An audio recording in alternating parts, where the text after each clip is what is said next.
Hello student, Sharda institute one में आपका स्वागत है। मैं किशोर सर आज क्लास 9th के मोस्ट इम्पोर्टेंट क्वेश्चंस लेकर आया हूँ। और जैसा कि मैंने पहले पार्ट में बताए थे कुछ चैप्टर्स के बारे में, ऐसे ही हम लोग नेक्स्ट चैप्टर जो हमारे रह गए हैं उसके आज हम डिस्कस करेंगे। तो हमारा आज का जो चैप्टर है वो है हमारी कोशिका। तो कोशिका का हमें टॉपिक्स वाइज दिए गए हैं। आप इसमें से कोई भी क्वेश्चन कोशिका से रिलेटेड आए तो आप वैसे ही आप उसका जवाब देंगे। देखिए, हम डिस्कस करते हैं इसको। कोशिका कोशिका में विशिष्ट घटक होते हैं जिन्हें कोशिकांग कहते हैं। प्रत्येक कोशिका के 3 गुण दिखाई देंगे: प्लाज्मा झिल्ली, केंद्रक, कोशिका द्रव्य। कोशिका के अंदर होने वाले समस्त क्रियाकलाप तथा उनकी वाह्य पर्यावरण से पारस्परिक क्रियाएं इन्हीं गुणों के कारण संभव होती हैं। इसका नेक्स्ट क्वेश्चन जो है वो है कोशिका झिल्ली। कोशिका झिल्ली किसे कहते हैं? कोशिका झिल्ली को एक्सप्लेन कीजिए। कोशिका झिल्ली से आप क्या समझते हैं? इस तरीके के क्वेश्चंस आएंगे तो आप इसको इनका ऐसे ही जवाब देना है। कोशिका झिल्ली को प्लाज्मा झिल्ली या प्लाज्मा लेमा भी कहते हैं। कोशिका झिल्ली ऋणात्मक परागम झिल्ली होती है जो कोशिका के अंदर या बाहर से केवल कुछ पदार्थों को अंदर या बाहर जाने देती है। यह प्रत्येक कोशिका को दूसरी कोशिका से या दूसरी कोशिका के कोशिकांग या कोशिका द्रव्य से अलग करती है। यह जंतु कोशिका व पादप कोशिका दोनों में पाई जाती है।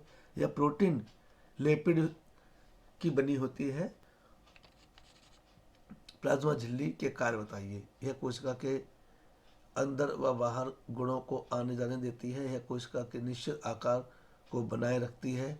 प्लाज्मा झिल्ली के अंदर बाहर गुणों का आदान प्रदान 2 प्रकार से होता है: विसरण व परासरण। इस तरीके से हम इसको डिस्कस कर सकते हैं। तो मेरे सभी स्टूडेंट्स से रिक्वेस्ट है कि आप इसको जल्दी से जल्दी अपने कॉपी में नोट डाउन कर लें और इसको रिवाइज शुरू कर दें। कोशिका देखिए, इसका एक चित्र दिया गया है, आपको ऐसे नोट डाउन करना है। मध्य पटलिका, प्राथमिक व्यक्ति, द्वितीय व्यक्ति, वाय स्तर, मध्य स्तर और अंत्य स्तर। ये हमारे कोशिका व्यक्ति के कुछ अंग दे रखे हैं, ये देखिए, और इसको एक्सप्लेन भी किया गया है।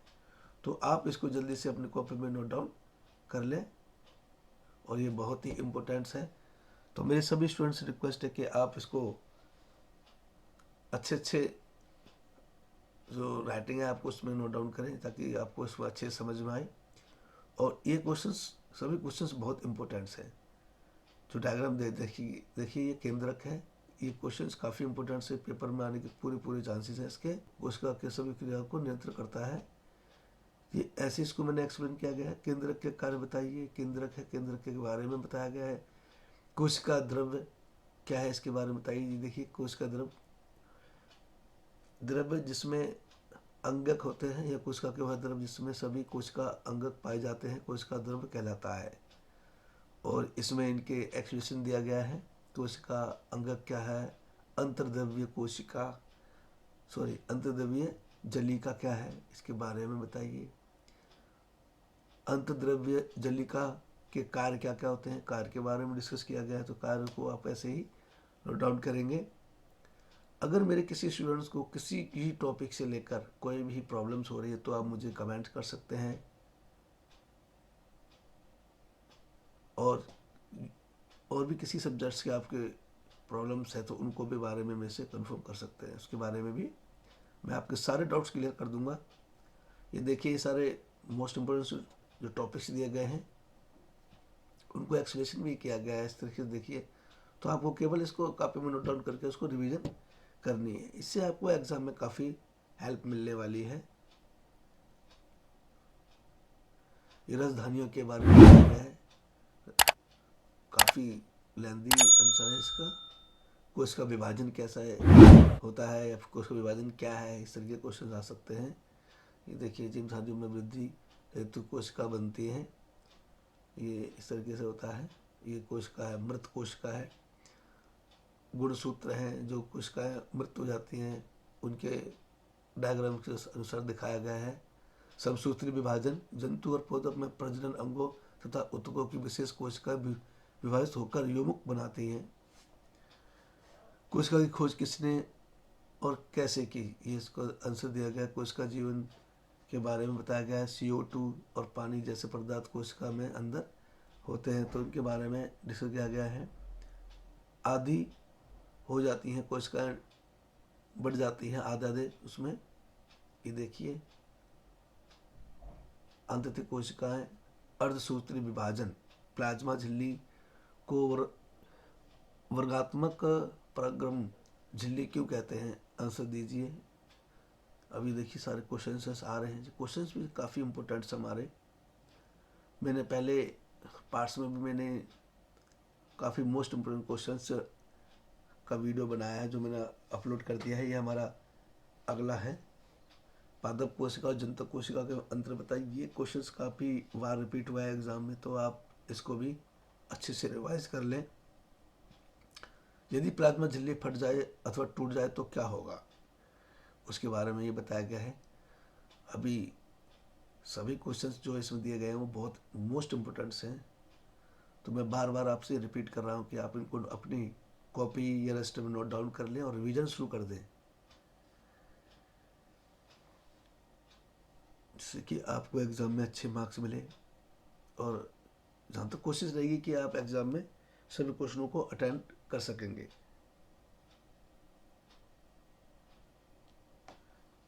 आगे देखिए, जिसमें हमारे क्वेश्चंस जो दिए गए हैं,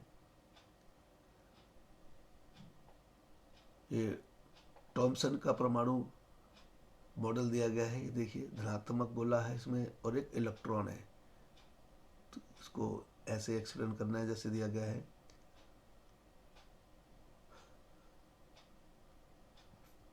रदरफोर्ड के प्रयोग के परिणाम बताइए। ये क्वेश्चंस काफ़ी इम्पोर्टेंट और महत्वपूर्ण हैं।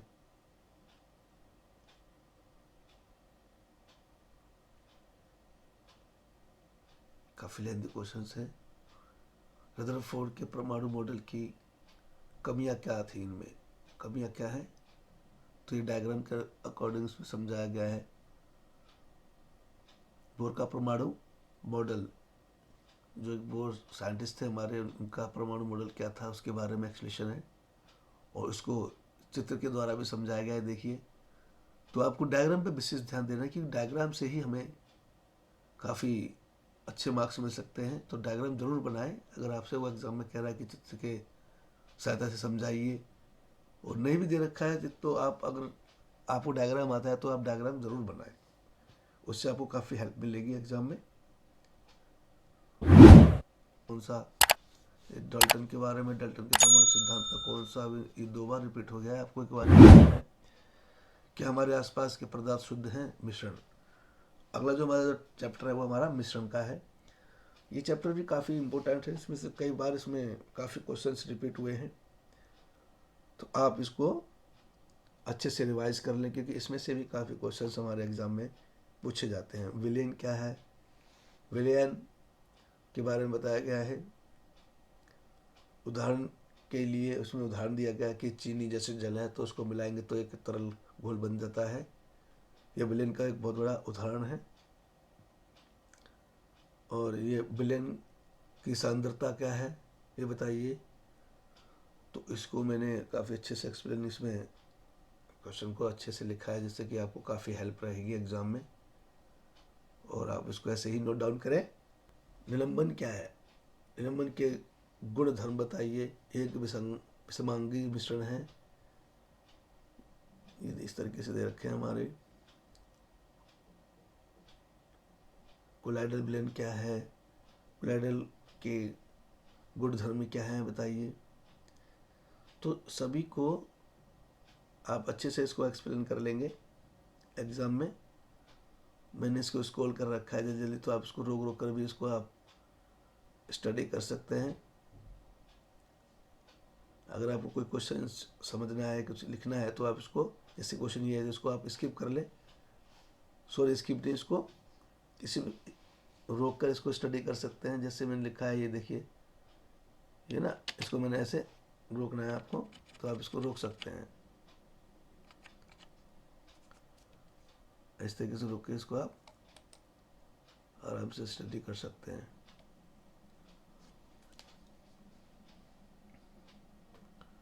ये तरकीब क्या होता है, अनुप्रयोग के बारे में बताइए। ऐसे क्वेश्चन इसमें काफ़ी मोस्ट इम्पोर्टेंट्स हैं, तो आप जल्दी से इसको नोट डाउन कीजिए क्योंकि समय का बहुत अभाव है। और ये हमारा उसके एग्जाम्पल के अनुसार समझा गया है। अनुप्रयोग क्या होता है, क्रोमेटोग्राफी क्या होती है, उसके बारे में एक्सप्लेन कीजिए। ये सारे क्वेश्चंस काफ़ी महत्वपूर्ण हैं आपके लिए, और इसको ऐसे ही आपको नोट डाउन करके रिवीजन करनी है। और मेरे सभी जो स्टूडेंट्स हैं उनसे रिक्वेस्ट है कि आप इस चैनल को आप पहली बार देख रहे हैं तो सब्सक्राइब कर लें और शेयर, लाइक और बेल आइकन पर क्लिक जरूर करें, जिससे कि मेरे और जो मोस्ट इम्पोर्टेंट्स क्वेश्चनों के जो वीडियो डालने वाला हूं तो उनका नोटिफिकेशन आपको मिल सके। तो आप ज़रूर इसको सब्सक्राइब, लाइक कर लें और बेल आइकन पर क्लिक कर लें। अभी नेक्स्ट वीडियो में आपको मैथ या सोशल साइंस से रिलेटेड डाल सकता हूँ। अनुसार इसको दिखाया गया है कि प्रभाजी आसवन क्या है, वायु में गैसों को कैसे प्राप्त कर सकते हैं। ये अगला क्वेश्चन हमारा, इसको किस तरीके से हमें सोल्यूशन करना है ये इसमें बताया गया है। और ये देखिए डायग्राम से बताया गया किस तरीके से हम लोग वायु, द्रव्य वायु, और इसके देखिए ऑक्सीजन, आर्गन, नाइट्रोजन, किस तरीके से इसमें कितनी कितनी इसकी डिग्री सेल्सियस में पाया जाता है हमारे वातावरण में, इन्वायरमेंटल में।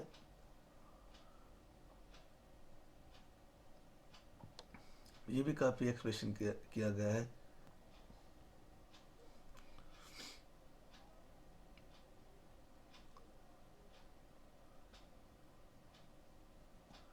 शुद्ध पदार्थ के प्रकार, शुद्ध पदार्थ के प्रकार कौन कौन से होते हैं, जैसे तत्व है। अतत्व में कौन कौन से होते हैं, जैसे सोना, चांदी, लोहा, सोडियम, पोटेशियम इत्यादि हमारे उदाहरण है। हमारे यौगिक क्या है और मिश्रण में अंतर दिखाया गया, देखिए एक टेबल के अकॉर्डिंग। तो इसको भी आप अच्छे से नोट डाउन कर लें क्योंकि ये क्वेश्चन जरूर पूछे जाते हैं। ये समांगी मिश्रण और विसमांगी मिश्रण क्या है, इसको अभी हमारे एग्जाम में कई बार रिपीट किए गए हैं। हाँ, खाद्य संसाधनों में सुधार और पशुपालन, तो ये दिया गया हमारा चैप्टर। पशु उत्पादों को पोषक मान प्रतिशत में ये दिखाया गया है। पशु उत्पादन कैसे होता है, जैसे दूध का है, अंडे का है, मांस का है, मछली का है, प्रोटीन किसमें होता है, किसमें कितना जल है, सारा इसमें एक्सप्लेन किया गया है। पशु कृषि क्या होती है इसके बारे में बताइए। पशु कृषि एक बहुत बड़ा आजकल अच्छा बिजनेस है जो कि किसान लोगों को और बिजनेसमैन लोगों को काफ़ी फ़ायदा हो रहा है। इसमें रखा है मुर्गी पालन, आजकल मुर्गी पालन भी बहुत लोग कर रहे हैं, मछली पालन कर रहे हैं, तो इससे उनको काफ़ी अच्छा खासा प्रॉफिट भी मिल रहा है। ये देखिए डायग्राम भी दिखाया गया, पर आपको डायग्राम बनाने की ज़रूरत नहीं है, केवल समझाने के लिए मैंने डायग्राम्स दे दिए गए हैं कि कैसे हम लोग मुर्गी पालन करते हैं। ये देखिए, और ये मुर्गी की अलग अलग किस्में दे रखे हैं हमको। अंडे तथा भ्रूण का उत्पादन ये अलग दे रखा है। मत्स्य उत्पादन, मछली जिसे कहते हैं हम लोग, मछली उत्पादन हमारा दिया गया है। समुद्री मत्स्य की, और समुद्र से जो लोग मछलियाँ पकड़ते हैं वो भी तो एक प्रकार का हमारा बिजनेस ही है। काफ़ी मात्रा में आजकल ये बहुत ज़्यादा मार्केट में अच्छा हो रहा है बिजनेस इसका। और अगला दे रखा है मैं, अतः स्थलीय मत्स्य की, जो आजकल हमारे पोखरों में, तालाबों में जो पानी भरा होता है उसमें भी हम लोग मछली पालन करते हैं। मधुमक्खी पालन, शहद के लिए ये भी बहुत अच्छा एक उत्पादन है मधुमक्खी पालन। आजकल हम शहद को भी अपने खेतों में, मतलब उसके जो लगाकर उसको मछली क्या कहते हैं, मधुमक्खी का पालन करते हैं। फसल उत्पादन में उन्नति कैसे कर सकते हैं हम लोग, अच्छी किस्म के बीज, खाद्य और भूमि की उर्वरा शक्ति को बढ़ाकर हम अच्छी खासी फसल पैदा कर सकते हैं। ये सभी क्वेश्चंस बहुत इंपॉर्टेंट है, तो मेरे सभी स्टूडेंट्स से रिक्वेस्ट है कि आप इसको नोट डाउन कर लें। मैं बार बार रिपीट करता हूँ ये क्वेश्चनों के बारे में, तो आप इस पर विशेष ध्यान दें। ये हमारी फसलें दे रखी हैं, कुछ मक्का, ज्वार, चना, सूरजमुखी, धान, इस तरीके के डायग्राम्स दे रखे हैं इसमें। ये भी हमारे कृषि का बहुत अच्छा स्रोत है। ये मटर दे रखी है, देखिए। तो विभिन्न प्रकार की फसलें हैं ये, उनके बारे में एक्सप्लेनेशन दिया गया है। यहाँ पे समझाया गया है कि हमारी सीजनेबल जो फसलें हैं कैसे इसको ग्रो कर सकते हैं, उनमें किस्मों में सुधार कर सकते हैं, उत्पादन में प्रबंधन है, उस पर फसल सुरक्षा प्रबंधन है, तो उसको हम लोग काफ़ी अच्छी किस्म की फसलें पैदा कर सकते हैं अगर हम लोग अच्छे खासे संसाधनों का प्रयोग करें अपनी फसल को ग्रो करने में। फसल उत्पादन प्रबंधन क्या है, तो ये भी हमारा एक कि फसल जो उत्पादन कर रहे हैं हम लोग, उसका प्रबंधन किस तरीके से किया जाए, कैसे हम लोग उठाना है, किस तरीके के बीज हमें प्राप्त करने चाहिए या ग्रो करने चाहिए। हवा, पानी तथा मृदा से प्राप्त होने वाले पोषक तत्व ये दिए गए हमें। हवा में क्या क्या होता है, कार्बन और ऑक्सीजन होता है, पानी में हाइड्रोजन ऑक्सीजन होता है, और ये मृदा में कौन कौन से होते हैं तो इसमें दिखाया गया है। खाद, अब खाद में कार्बनिक पदार्थ की मात्रा अधिक होती है, तो खाद जो होता है। उर्वरक क्या होता है, उर्वरक व्यावसायिक रूप में तैयार पोषक पादप पोषक है जो हमारी फसल के लिए काफ़ी लाभदायक होता है। सिंचाई, भारत में अधिकांश खेती वर्षा पर आधारित होती है। हाँ, ये तो कहने का एक बहुत बड़ा तथ्य है कि हमारे देश में जो कृषि का जो सबसे बड़ा साधन है सिंचाई का, वो वर्षा जल है। फसल सुरक्षा प्रबंधन क्या है, हमें फसल की सुरक्षा किस तरीके से करनी चाहिए, खरपतवार, कीटनाशक है, ये कीट पीड़क हैं, इनसे हमें कैसे बताना चाहिए। तो इसके लिए कुछ समय समय पर खेतों की दवा की छिड़काव करना और देख रेख करने से हम लोग इनको अपनी फसल को खरपतवार या कीटों से बता सकते हैं। अनाज का भंडारण, हमें अनाज का भंडारण किस तरीके से करना चाहिए ताकि वो खराब ना हो और लंबे समय तक हमारी यूजेबल हो सके। तो मेरे ये क्वेश्चंस कंप्लीट हो चुके हैं और मेरे सभी स्टूडेंट से रिक्वेस्ट है कि आप इनको अपनी कॉपी में नोट डाउन कर लें और इसको अच्छे से रिवाइज कर लें। चलिए, आपके एग्ज़ाम के लिए वेरी बेस्ट ऑफ लक। जय हिंद, जय भारत।